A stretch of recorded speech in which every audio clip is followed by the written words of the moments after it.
Hello everyone, I am Irene Choi, the author of this website. This video is for brief information about my website and research about the Salem witch trials. So to go over Salem witch trials are a devastating phenomena that happened during 1692 to 1693 in the Salem village when people accused each other of witchcraft. So, to talk about the background of the Salem witch trials.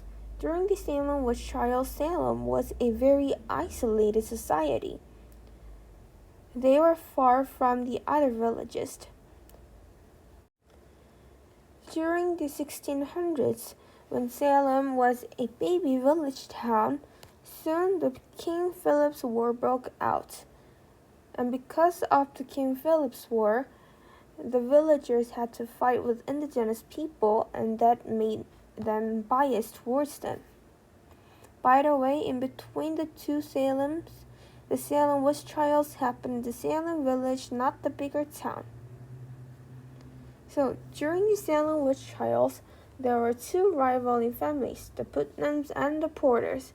The Putnams had great desire to take over the town, so they made Samuel Parris as the pastor, the head of the church. Girls accused Tituba, the Native American slave of Samuel Parris, of bewitching them. And soon later on, not getting able to bear all those pressure on her, Tituba accepts that she's a witch and she's hanged. Following Tituba, there are 25 victims in a total. In about 1 year, Salem witch trials produced a lot of victims.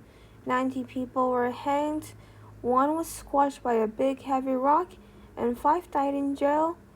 And total, like I said, 25 was dead. To point out one family, the goods were affected especially because the wife was hanged and she lost her baby in the jail, and even her daughter was accused to be a witch. Another point is the man who got squashed by a rock. His last word was, "I curse you, Corwin, and all of the Salem." Looks like they don't have a good relationship. The Salem witch trials ended because of Governor Sir William Phillips. He established the Court of Oyer in Terminal, which he established for the witch trials, but when his wife got accused, he made it more formal and he didn't allow spectral evidence for the Salem witch trials. After Salem witch trials ended, the families of the victims were paid, the judges and the main accusers apologized. While I was conducting my research, I had one research question. Why did the Salem witch trials spread so quickly? So I made my 5 theories about them. First, the tension in a village would have affected the Salem witch trials.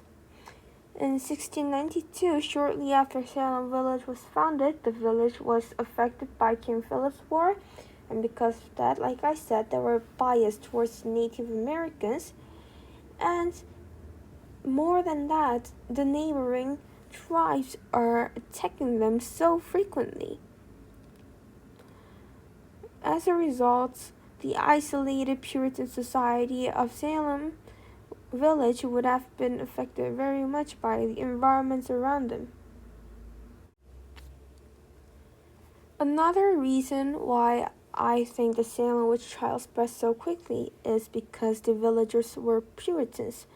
The Puritans is a religious movement that originated from Roman Catholicism, and its followers sought purity in their beliefs.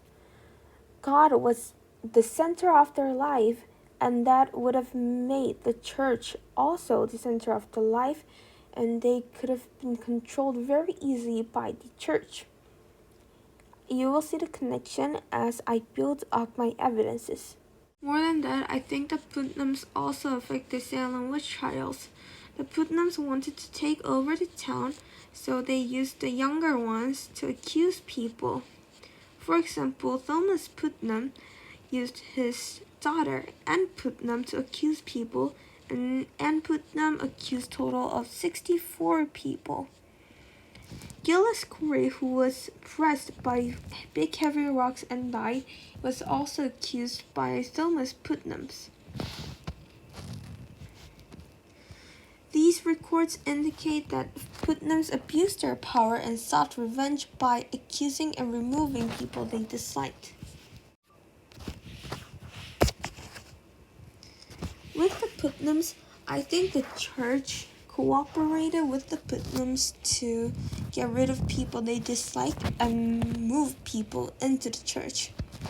So my theory is that during the Salem witch trials, there would have been less people in church, so they wanted to make people believe more in Puritanism. So the church let people accuse each other more and more, so they would not believe each other but believe in the church. They would accept the spectral evidences and the accusation from kids because of these reasons. But a documentary shows that not all people like the way of church. For example, the primary source of a letter says that I do still think that when there is no further evidence against the person but only this, that a specter in their shape does afflict a neighbor, that evidence is not enough to convict the of witchcraft. Lastly, like I said, I think abusing of children was another main part of the spreading of Salem witch trials because the church affected. The last factor that I think is important for the Salem witch trial is the abusing of children. Because the church accepted the children's accusations, their parents used them as tools to accuse each other. As an evidence, the main accusers of the Salem witch trials were young kids under 20 years old, and they were probably used by their parents. A famous book, The Crucible by Arthur Miller, indicates that Samuel Parris regarded the children as young adults and let them not mouths open until bidden to talk. So the adults could use them with their tools and they can control their mouths and accuse people through their mouths. Thank you, and if you want more detailed and broad information, please read the rest of my websites and you'll get to find more information through my bibliography. Thank you.